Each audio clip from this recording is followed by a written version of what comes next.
शैतानी बच्चा। रात के सुनसान वक्त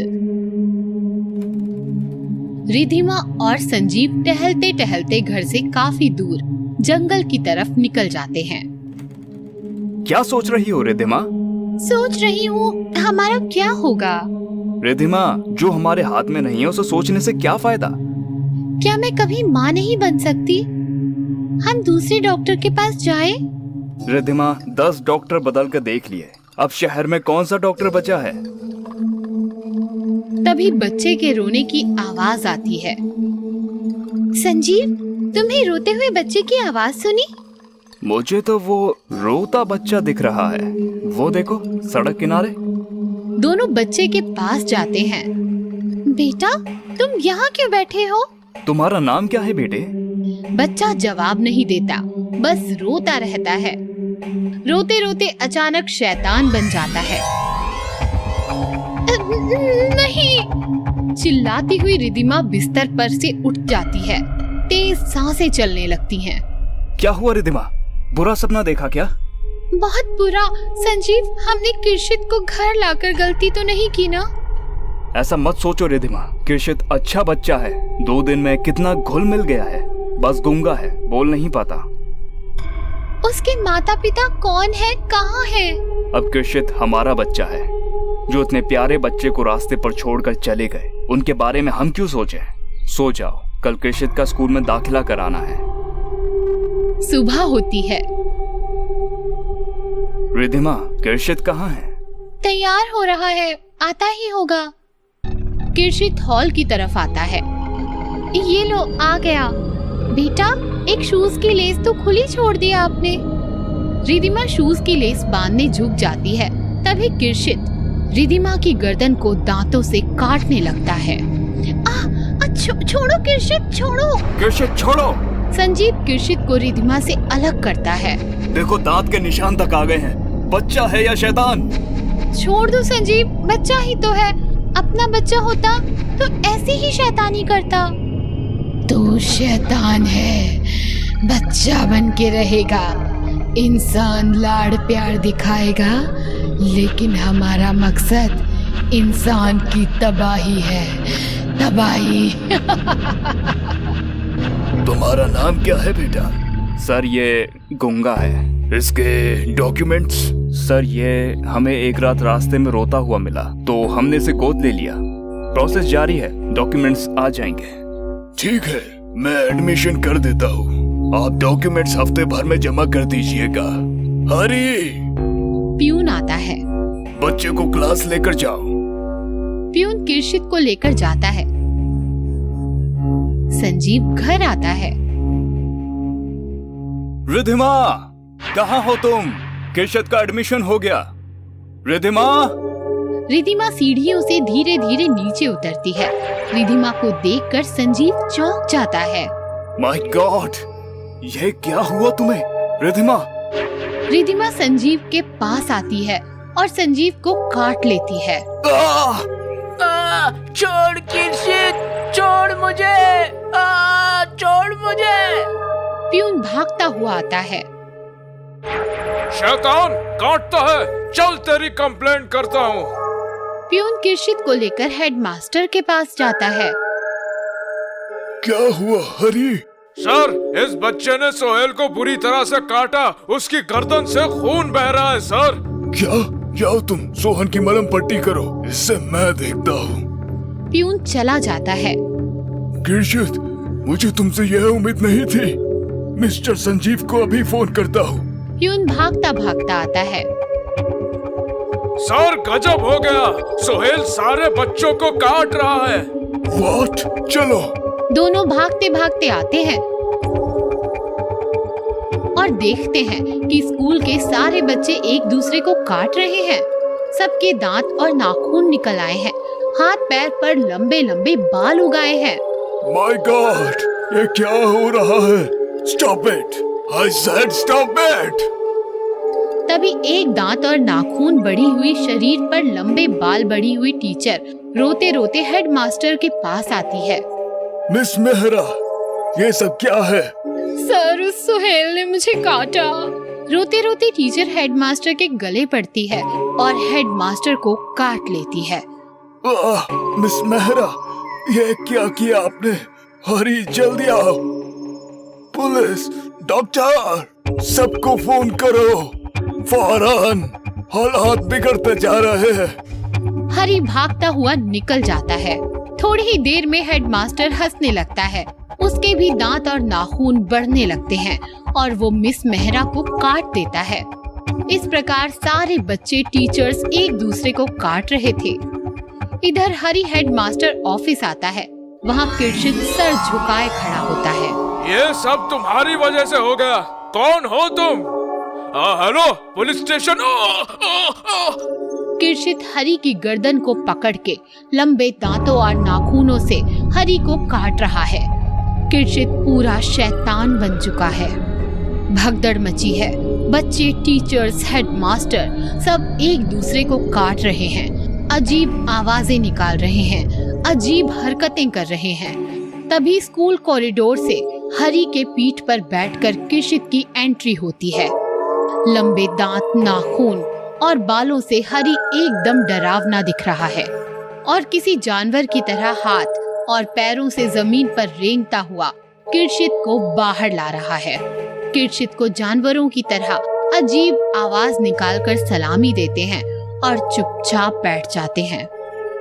शैतानी साम्राज्य में आपका स्वागत है। आप शैतान बन चुके हो। मैं तुम्हारा राजा, शैतानों का शैतान। तुम्हें आदेश दे रहा हूँ, शहर के हर आदमी को, बच्चे, बूढ़े, औरत, सभी को काट कर शैतान बनाना तुम्हारी जिम्मेदारी है। मैं अब चलता हूँ। शैतानी साम्राज्य का नारा बुलंद रहे। आसमान से शैतानी माँ धरती पर उतरती है, किरशित को गोद में उठा लेती है और आसमान में उड़ जाती है। मिस्टर और मिसेस सहगल, हमारे पास कल ही एक बच्चा आया है और आप लोग उसे गोद ले सकते हैं। वंदना, उसे लेकर आओ। वंदना एक बच्चे को लेकर आती है जिसने सर नीचे झुकाया हुआ है। क्या नाम है बेटा तुम्हारा? बच्चा ऊपर देखता है, मुस्कुराता है और कहता है, किरशित। डरना मना है। लासल गांव का शमशान काफी भयानक था। वैसे तो शमशान जीते जागते इंसानों के लिए भयानक ही होते हैं, लेकिन लासल गांव का शमशान ज्यादा भयानक और इंसानों के लिए खतरनाक साबित होने के पीछे एक और वजह थी। शमशान गांव के काफी नजदीक और खुले में था। शमशान के चारों तरफ कोई भी वॉल कंपाउंड नहीं था। एक और खतरनाक बात अभी अभी सामने आई थी कि लासल गांव का शमशान हर अमावस की रात धीरे धीरे गांव की तरफ बढ़ रहा था। शमशान के चारों तरफ वॉल कंपाउंड नहीं बनाया तो कुछ ही सालों में पूरा गांव शमशान बन जाएगा। पंडित जी, सरपंच भ्रष्ट है, साथ नहीं देता और हमारे पास इतने पैसे नहीं हैं कि खुद शमशान के चारों तरफ दीवारें खड़ी कर सके। मैं समझ सकता हूँ, लेकिन दूसरा कोई रास्ता नहीं है। देखो, मरे हुए लोग जब शमशान में दफनाए या जलाए जाते हैं तो उनकी आत्माएं सालों साल वहीं शमशान में बैठी रहती है। उन्हें जल्दी मुक्ति नहीं मिल पाती और अगर ऐसे में शमशान को वॉल कंपाउंड ना हो तो उन्हें वहां से गांव साफ साफ दिखता है। उनके मन में अपने घर वालों का, रिश्ते नातों का मोह जाग जाता है। इसी वजह से हर अमावस की रात शमशान गांव की तरफ बढ़ रहा है। शमशान को दीवारों से नहीं ढका तो गांव को शमशान होने में देर नहीं लगेगी। इधर शमशान की रखवाली करने के लिए महादू नाम का एक आदमी रखा गया था। शमशान में दफनाए गए मुर्दों को जानवर जमीन से निकालकर खा न जाएं, इसीलिए कुछ सालों पहले महादू को शमशान की जिम्मेदारी सौंपी गई थी। एक शाम बिरजू अपने खेत से लौट रहा था। तभी उसने देखा कि महादू शमशान के बाहर खड़ा किसी से बात कर रहा था। बिरजू ने उसके आसपास किसी को नहीं देखा। कमाल है, ये महादू बात किससे कर रहा है? चल जा, मेरे पीछे मत आ। कहा ना मैंने, मुझे घर जाना है। चल जा पीछे। अरे मैं कल फिर आऊंगा, पागल कहीं की। चल जा। बिरजू डर गया और वहां से भाग गया। दरअसल महादू एक सफेद साड़ी पहनी हुई औरत से बात करता था। वो औरत कोई मामूली औरत नहीं, एक मरी हुई भूतनी थी। जब भी महादू घर लौटने के लिए निकलता, वो भूतनी महादू का पीछा करते करते शमशान से बाहर चली आती। चल जा, जा पीछे। नहीं, मुझे भी आना है तेरे साथ। चल, मुझे गांव लेकर चल। मेरी दोस्ती का गलत फायदा मत उठा। मैं तुम्हें गांव ले गया तो मुसीबत आ जाएगी।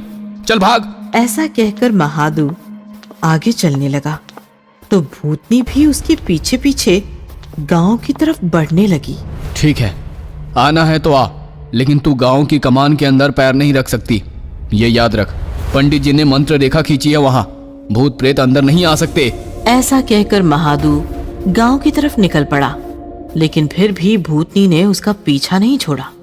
महादू गांव की कमान लांघकर अंदर आया और उसने पीछे देखा, लेकिन भूतनी गायब थी। बावली, लगता है शमशान भाग गई। ऐसा कहकर महादू अपने घर चला गया। लेकिन दूसरे दिन महादू जैसे ही शमशान पहुंचा, उसने एक छोटे बच्चे की लाश देखी। महादू डर गया, क्योंकि वो उसी भूतनी का बच्चा था जो कल उसका पीछा कर रही थी। ए, सामने आ। बोलिए, कैसे किया तुमने? अपने ही बच्चे को मार दिया। भूतनी बच्चे की आत्मा गोद में लेकर महादू के पीछे प्रकट हो गई। वो हंस रही थी और बच्चा रो रहा था। झूठ है, धोखेबाज, कोई मंत्र रेखा नहीं है वहां। मैं कल आसानी से अपने घर गई और मेरे पति के पास से मेरा बच्चा उठा ले आई। ये सुनकर महादू डर गया और भागते हुए पंडित जी के पास आया। महादू की बात सुनकर पंडित जी बोले, अरे नहीं, मैंने कोई मंत्र रेखा नहीं खींची थी। वो तो बस भूतों को डराने के लिए तुमसे कहा था, और अगर खींचता भी तब भी कोई फर्क नहीं पड़ता, क्योंकि आत्माओं पर उसका कोई असर नहीं होता। आज तो अमावस की रात है, उस भूतनी ने बाकी भूतों को भी बता दिया होगा कि वो सब गांव में घुस सकते हैं। अब क्या करें पंडित जी? अब कुछ नहीं हो सकता, अब इस गांव का शमशान होकर ही रहेगा। और वही हुआ जो पंडित जी ने कहा था। अमावस की उस रात 12 बजे के बाद काफी सारे भूत शमशान से बाहर निकलकर गांव की तरफ बढ़ने लगे। सारा गांव चैन से सो रहा था। किसी को अंदाजा नहीं था कि उनके साथ क्या होने वाला है। पंडित और महादू छिपकर ये नजारा देखते रहे।